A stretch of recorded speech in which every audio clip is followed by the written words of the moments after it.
Module 4, Introduction, Significant Figures and Calculations. We'll look first at addition and subtraction.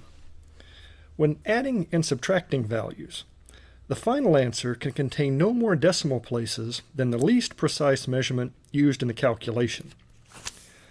Let's say I were finding the perimeter of a property that had these length dimensions. If I were to add these values together, I would get 315.70 meters. Let's see how I apply this rule to this specific calculation.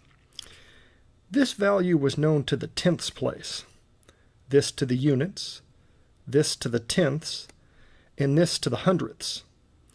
This is my least precise value, and since it is known only to the units place, I cannot keep past the units place in my final result.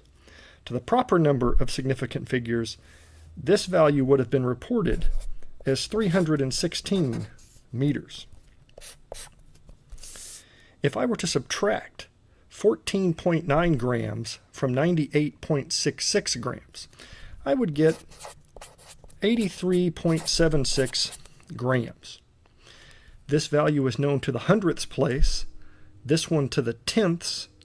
This is my least precise value, and since it is known only to the tenths, I can only keep to the tenths place in my final result.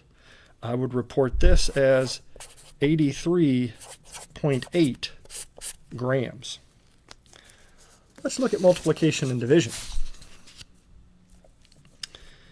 In multiplication and division, the final answer can contain no more significant figures than the measurement with fewest significant figures used in the calculation. Here I'm finding the area of an object that had length dimension 14.8 and another length dimension of 10. This value has 4 significant figures. This value has 3 significant figures. All of the zeros represented here are significant. Since this value has only 3 significant figures, I can keep only 3 in my final result and report that area as 148 square centimeters.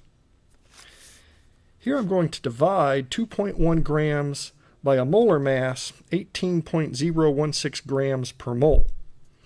This value has 2 significant figures. That 0 is between non-zero digits and is therefore significant. This has 5 significant figures.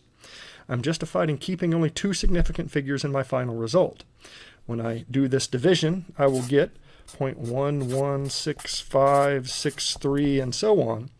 But because this value has only 2, I keep only 2 in my final result and report that amount as 0.12 moles.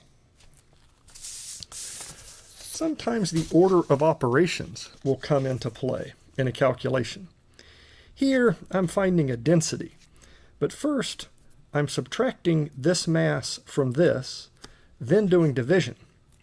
It's important to know what the order of operations are.